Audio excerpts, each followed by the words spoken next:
Shalom. Selamat pagi Bapak Ibu Saudara yang terkasih dalam Tuhan. Pagi hari yang indah ini kita bersyukur boleh memuji, memuliakan Tuhan. Dan kita akan membaca firman Allah. Pembacaan firman Tuhan dari Kejadian pasal yang ke-22. Kita lihat di sini bagaimana iman itu mengalami ujian, atau orang percaya diperhadapkan dengan ujian iman. Dari perjalanan hidup Abraham di mana imannya diuji. Ayat 1 saya baca, ayat 2 Bapak Ibu dan Saudara yang terkasih dalam Tuhan. Kejadian pasal 12, ayat pasal 22. Kita akan baca secara bergantian. Setelah semuanya itu, Allah mencoba Abraham. Ia berfirman kepadanya, "Abraham." Lalu sahutnya, "Ya Tuhan." Firman-Nya, "Ambillah anakmu yang tunggal itu, yang kau kasihi, yakni Ishak. Pergilah ke tanah Moria dan persembahkanlah dia di sana sebagai kurban bakaran pada salah satu gunung yang akan kukatakan kepadamu." Keesokan harinya, pagi-pagi bangunlah Abraham. Ia memasang pelana keledainya dan memanggil 2 orang bujangnya beserta Ishak anaknya. Ia membelah juga kayu untuk korban bakaran itu. Lalu berangkatlah ia dan pergi ke tempat yang dikatakan Allah kepadanya. Ketika pada hari ketiga Abraham melayangkan pandangannya, kelihatanlah kepadanya tempat itu dari jauh. Kata Abraham kepada kedua bujangnya itu, "Tinggallah kamu di sini dengan keledai ini. Aku beserta anak ini akan pergi ke sana. Kami akan sembahyang.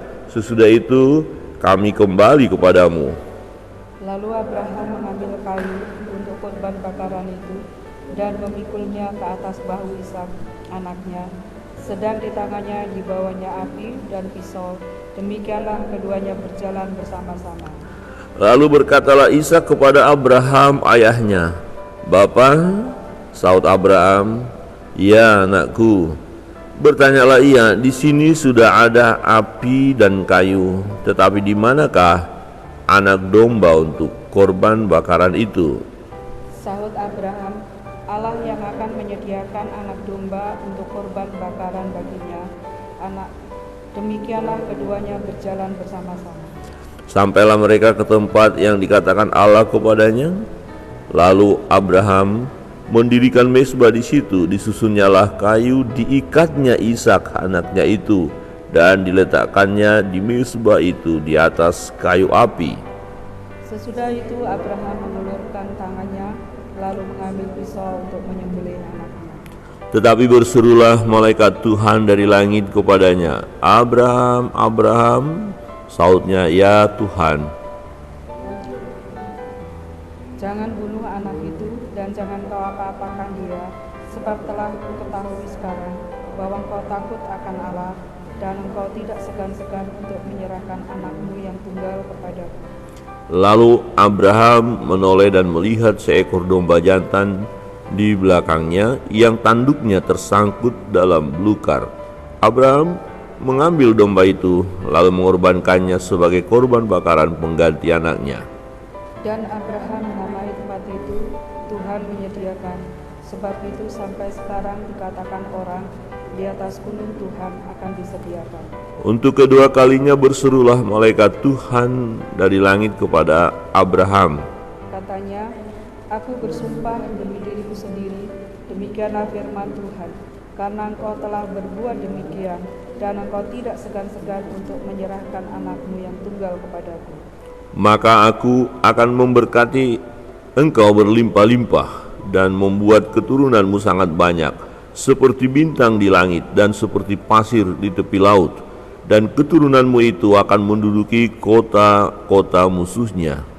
Oleh keturunanmu lah semua bangsa di bumi akan mendapat berkat, karena engkau mendengarkan firman-Ku." Bersama-sama.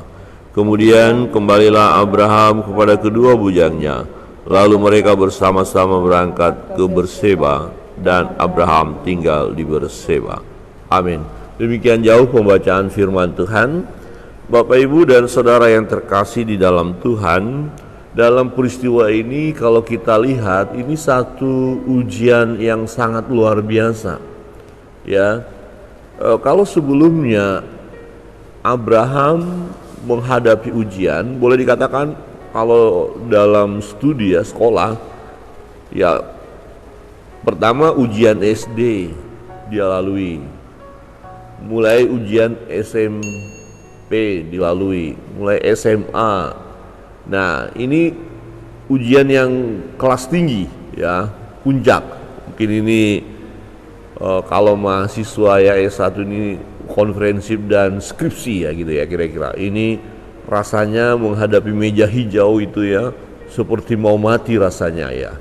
Ini ujian yang sangat luar biasa.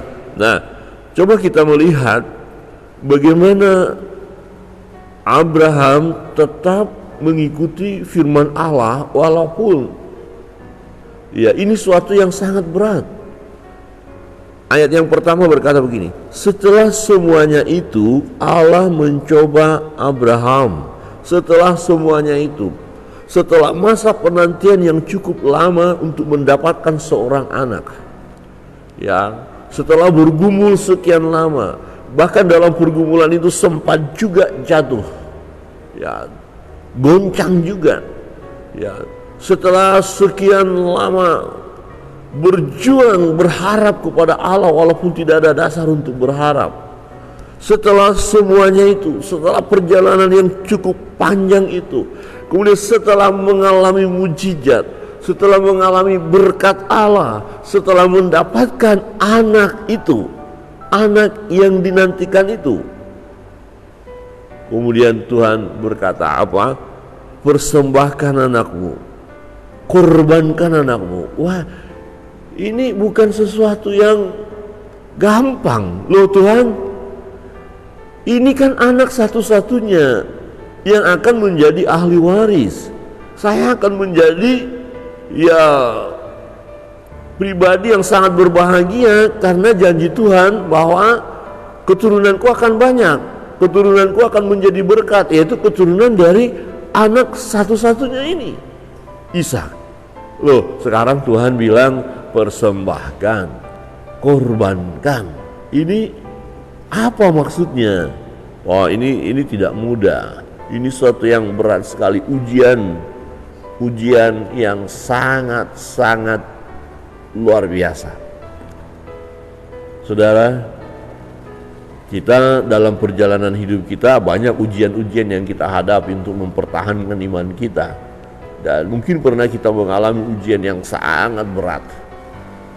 Ya, Abraham menghadapinya. Ambillah anakmu yang tunggal itu, yang satu-satunya itu, yang dimaksud adalah Ishak. Ambil Ishak dan korbankan dia.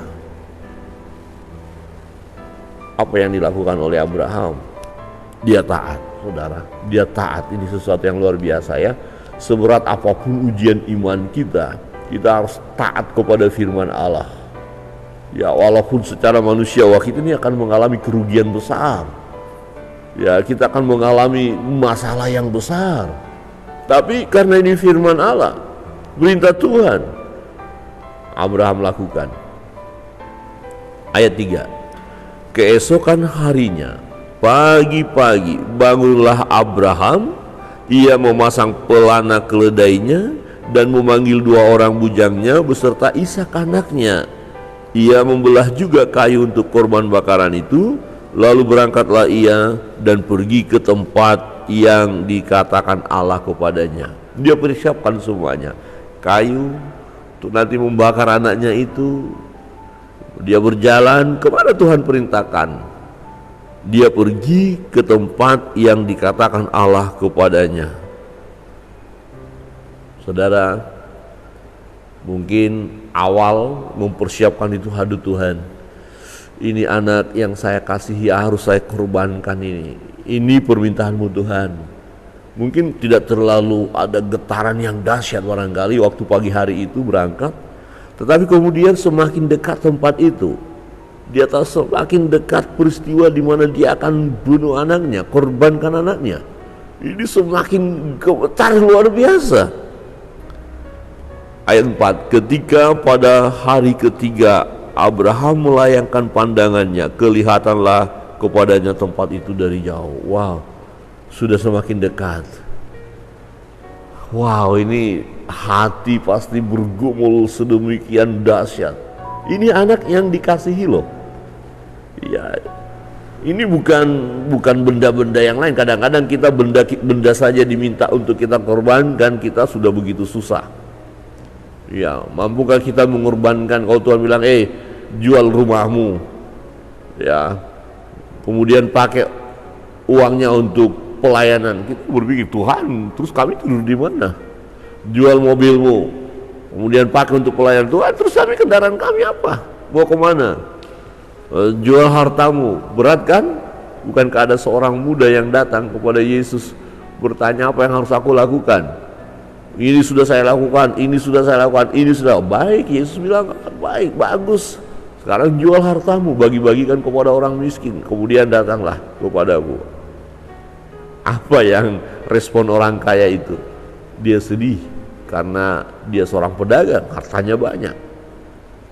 Oh, kalau korban harta, mungkin kita akan berkata, siap, aku siap korbankan harta.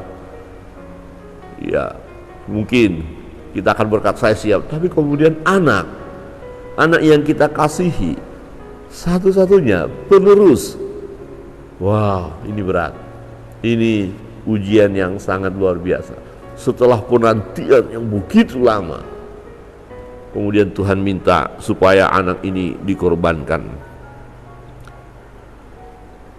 Abraham berjalan, melangkah bersama anaknya. Tetapi saudara perhatikan, dalam perjalanan itu, ini kisah nggak mungkin dilupakan oleh Abraham ya.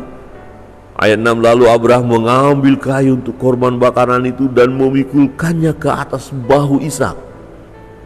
Jadi ambil kayu, kasih kepada anak, mungkin dalam, nah ini ya kayu bakar untuk bakar kap, nah kasih di bahunya Ishak. Jadi Ishak bukan anak kecil, bukan anak kecil, anak sekolah minggu yang tidak bisa berbuat apa-apa. Bisa saja Ishak nanti orang ngapain bisa membantah, tapi dia tidak membantah. Ishak penurut, taat kepada bapaknya.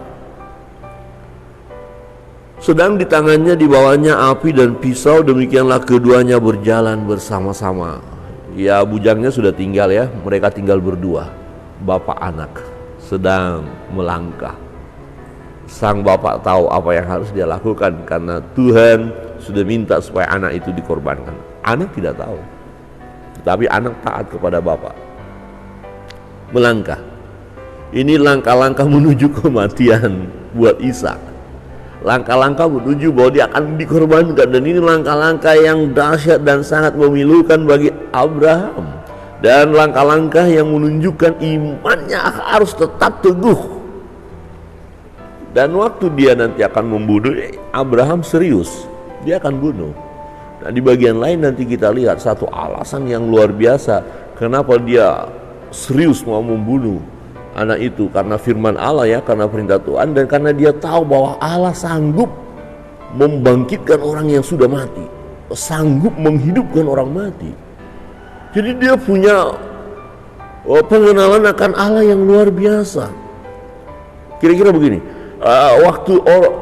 dalam pelayanan seperti yang saya katakan, korbankan hartamu, jual rumahmu, jual mobilmu untuk pelayanan. Nah, kalau kita punya keyakinan tentang Allah dan kita tahu memang Allah yang perintahkan itu, kita siapkan. Kenapa? Karena kita tahu Allah sanggup menggantikannya. Allah sanggup memberkati lebih dari sekedar rumah yang kita jual, mobil yang kita jual. Amin. Amin. Coba kalau kita tantang, kita mau berkorban untuk pekerjaan Tuhan. Aduh, nanti dulu Pak Pendeta, ini ekonomi kita lagi sulit sekarang ya. Atau mungkin seorang pendeta mulai khotbah tentang berkat supaya kita berani berkorban. Orang berkata ini nih, Pak Pendeta ini sudah mulai mempengaruhi jemaat supaya ngambil uangnya. Oh tidak, iman kita, kalau Tuhan yang perintahkan loh ya, Jangan juga ada hamba Tuhan juga yang buat-buat ini perintah Tuhan, kita harus buat gini, ini perintah Tuhan, padahal bukan, untuk memperkaya diri sendiri. Itu salah. Harus berhikmat juga umat, jangan mudah dipengaruhi ya seperti dihipnotis. Jangan. Ada peristiwa-peristiwa yang kita lihat yang sudah berlalu beralasan firman Allah, beralasannya firman Tuhan, perintah Tuhan, kemudian menipu jemaat. Ya, jangan kita lakukan seperti itu. Tetapi kalau Tuhan berkata kita harus korbankan apa yang ada pada kita untuk kemuliaan Tuhan, kita harus siap lakukan. Abraham melangkah bersama anak yang dia kasihi. Ya, awalnya perjalanan itu senyap, tenang. Ya, karena Bapak Abraham bergumul mempertahankan imannya tentunya. Jangan sampai dia berkata, "Oh, udah nak, ayo pulang aja." Ini semakin ngeri nih rasanya gitu ya. Tapi tetap melangkah mendekati tempat yang dituju itu, yang sudah ditetapkan oleh Allah. Tetapi tiba-tiba dalam suasana perjalanan itu ada pertanyaan yang semakin memilukan hati. Ayat 7, lalu berkatalah Ishak kepada Abraham ayahnya, "Bapa," suara seorang anak berkata, "Bapa." Wah, rasanya darah ini mengalir ya. "Bapa." Sahut Abraham, "Ya anakku." Bertanyalah ia, "Di sini sudah ada api dan kayu, tetapi di manakah anak domba untuk korban bakaran itu?" Sejenak berdiam, jantung mulai tak-dik-dik. Ini jawaban apa? Ya, Abraham tidak berkata, "Kau lah nak, kau akan kusembelih sebentar lagi." Enggak. Tapi Abraham serius mau mengorbankan anak itu karena itu perintah Allah. Apa yang dikatakan oleh Abraham? Sahut Abraham, "Allah yang akan menyediakan anak domba untuk korban bakaran baginya anakku." Demikianlah keduanya berjalan bersama-sama. Allah yang akan menyediakan. Ya, tetapi Abraham tahu apa yang dia lakukan sesuai dengan perintah Allah.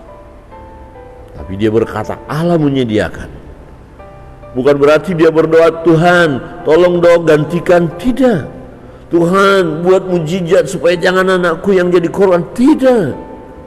Tuhan minta anaknya dan dia harus korbankan anaknya. Tetapi jawaban buat anaknya adalah bukan, "Oh, kaulah yang akan kukorbankan, kau akan selesai." Bukan. Kalau memang kau yang diminta Tuhan, kau akan aku korbankan.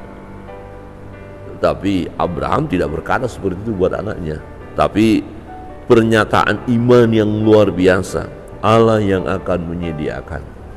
Ya, dalam segenap pergumulan kita, beban, tantangan hidup, kita membutuhkan sesuatu, kita harus mampu berkata seperti Bapak Abraham, Tuhan menyediakan.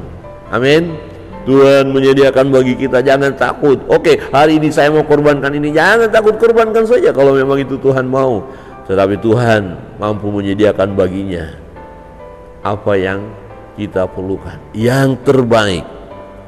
Sampailah mereka ke tempat yang dikatakan Allah kepadanya. Lalu Abraham mendirikan mezbah di situ. Disusunnyalah kayu, diikatnya Ishak anaknya itu, dan diletakkan di mezbah itu di kayu api. Saudara tidak akan menemukan dalam kisah ini bahwa Ishak berontak, Ishak meronta, Ishak lari, Ishak berkata, "Papa jahat, ini gila, ini nggak benar." Tidak.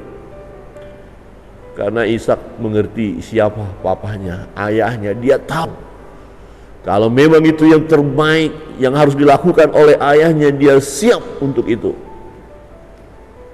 Ingat, dia bukan anak kecil yang tak berdaya. Ya, untuk kayu bakar aja dia yang bawa loh. Ya, dia cukup punya kekuatan untuk akhirnya nonjok bapaknya saja. Bapak aneh-aneh aja udah gila barangkali ya.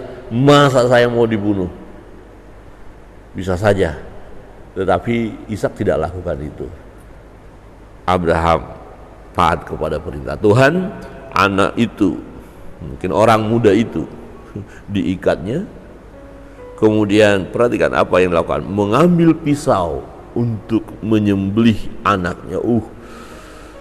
Ini sesuatu yang tentu nggak mudah, berat. Tapi Tuhan minta.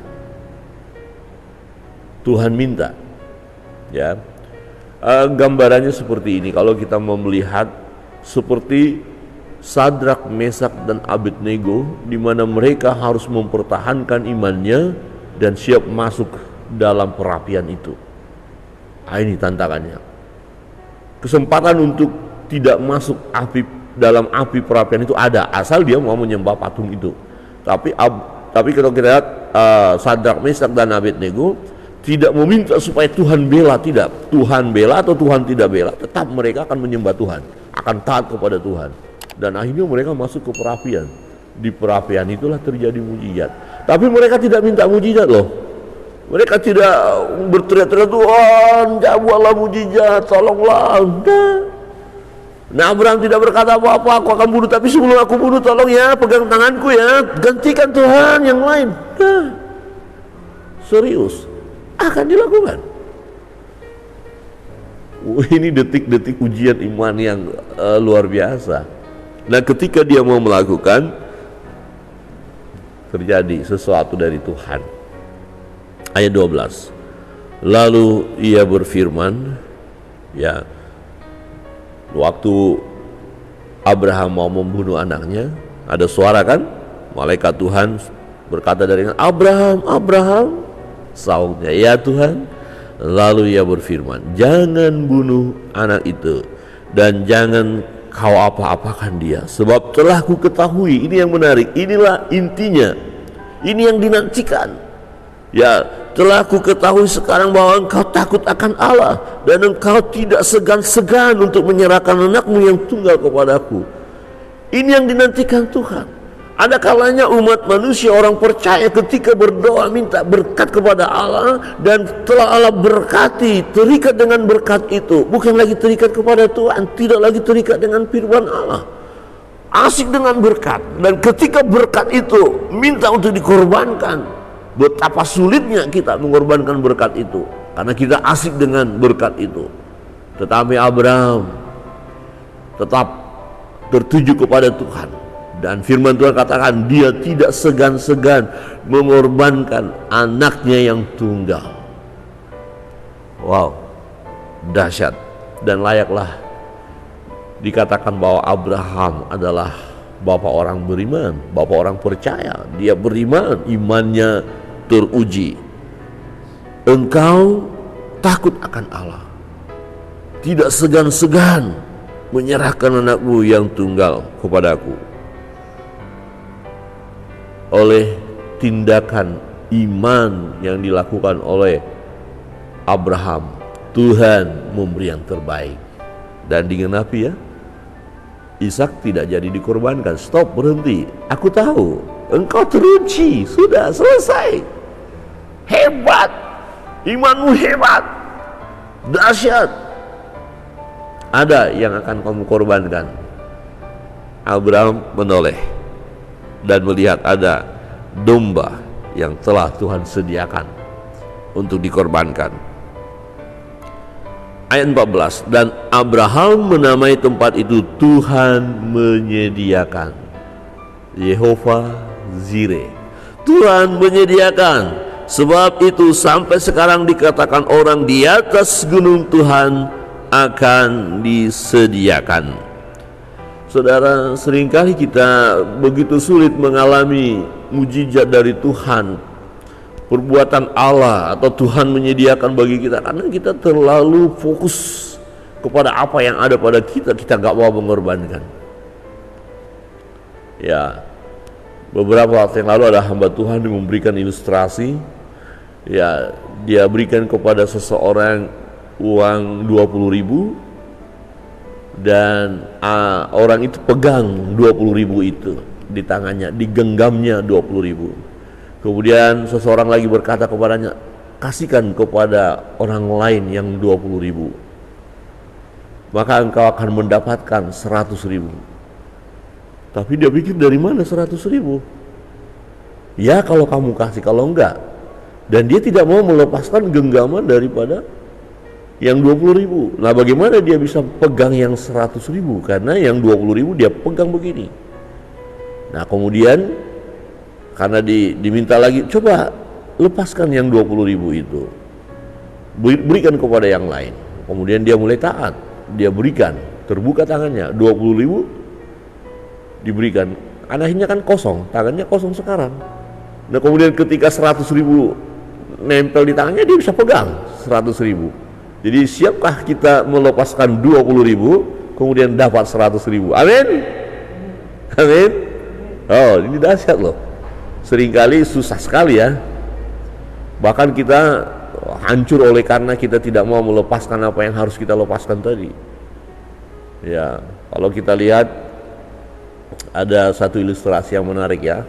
Orang di Afrika menangkap kera, ya, kera di hutan, kemudian mereka kasih lubang kecil, kemudian kasih kacang ke dalam, kemudian kera itu memasukkan tangannya ke dalam lubang, kemudian ambil kacang itu dan pegang begini, dan waktu dia tarik nggak bisa, karena dia tidak mau melepaskan kacang itu, ya biji-bijian tadi yang dimasukkan, jadi dia masukkan, dia tarik nggak bisa.